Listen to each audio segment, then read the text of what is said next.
آج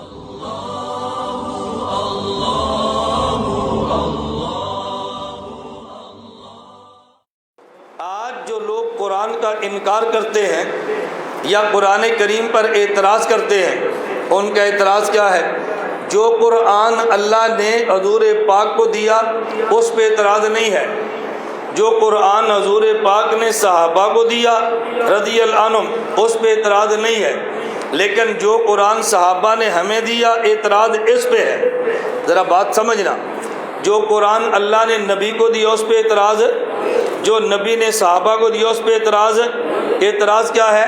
صحابہ نے قرآن بدل دیا ہے، الیاس باللہ، کچھ آیتیں نکال لی ہیں، کچھ کا اضافہ کر دیا ہے، تو اعتراض اس پہ ہے نا۔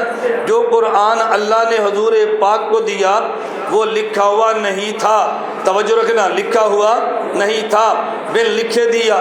جو نبی پاک نے صحابہ کو دیا وہ پڑھ کے سنایا، لکھ کر نہیں دیا، اگرچہ لکھوایا لیکن لکھ کر نہیں، پڑھ کے دیا۔ اب لوگ اعتراض کرتے ہیں کہ جو قرآن خدا نے حضور کو دیا بل لکھے دیا، نبی نے صحابہ کو دیا بل لکھے دیا، اور صحابہ نے ہمیں دیا تو لکھ کر دیا۔ کیونکہ اعتراض اس پر تھا نا، تو خدا نے جواب بھی قرآن میں اسی کا دیا ہے۔ جب قرآن شروع ہوتا ہے آپ کہتے ہیں الف لام میم ذالک الکتاب لا ریب فیہ، کیا کہتے ہیں؟ ذالک الکتاب لا ریب فیہ۔ عربی زبان میں دو لفظ ہے، ایک ہے ھذا اور ایک ہے ذالکا۔ اگر چیز سامنے ہو اسے کہتے ہیں ھذا یہ، اگر چیز دور ہو اسے کہتے ہیں ذالکا وہ، توجہ رکھنا، کیا کہتے ہیں؟ وہ۔ قرآن نے یہ نہیں کہا الف لام میم ھذا الکتاب، بلکہ فرمایا الف لام میم ذالک الکتاب۔ اعتراض یہ ہے کہ جب قرآن سامنے موجود ہے تو پھر ذالک الکتاب نہیں کہنا چاہیے بلکہ ھذا الکتاب کہنا چاہیے۔ جب قرآن سامنے ہے تو پھر ذالک الکتاب نہیں کہنا چاہیے بلکہ ھذا الکتاب کہنا چاہیے نا۔ اس کتاب میں شک نہیں، اللہ فرماتے ہیں اس میں شک نہیں، بھائی اس نہیں، اللہ آپ اس فرمائیں نا، ذالک نہیں ھذا فرمائیں۔ یہ سامنے جو ہے خدا نے ھذا کی بجائے ذالک کیوں فرمایا؟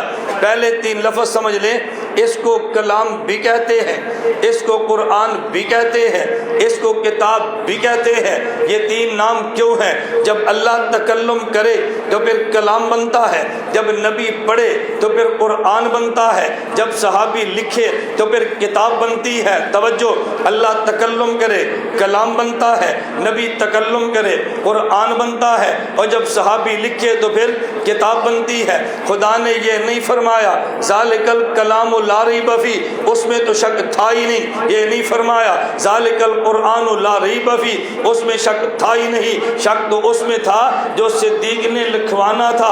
خدا نے فرمایا جس طرح جو رب نے نبی کو دیا لا ریب فیہ ہے، نبی نے صحابہ کو دیا لا ریب فیہ ہے، جو لکھوا کے کتاب صدیق نے دی ہے وہ بھی لا ریب فیہ ہے، وہ بھی لا ریب فیہ ہے۔ جو معاویہ نے لکھ کے دیا وہ بھی لا ریب فیہ ہے، علی نے لکھ کے دیا وہ بھی لا ریب فیہ ہے رضی اللہ عنہ۔ تو جس پہ اعتراض ہونا تھا جواب اسی کا دیتے ہیں، جس پہ اعتراض نہیں ہونا تھا اس کا جواب دیا ہی نہیں ہے۔ اب جواب کا مطلب کیا؟ اللہ نے فرمایا ذالک، توجہ، میں محمد قرآن آپ کو دے رہا ہوں، آپ صحابہ کو پڑھ کے سنا رہے ہیں، لیکن ذالک وہ جو بعد میں صدیق الکتاب لکھوائے گا لا ریب فیہ، اس میں بھی شک نہیں ہے۔ ذالک وہ قرآن جو معاویہ لکھے گا الکتاب لا ریب فیہ، اس میں بھی شک نہیں ہے۔ تو جو حضرت صحابہ نے کام کرنا تھا خدا نے لا ریب فیہ کہہ کے اس پہ مہر لگا دی۔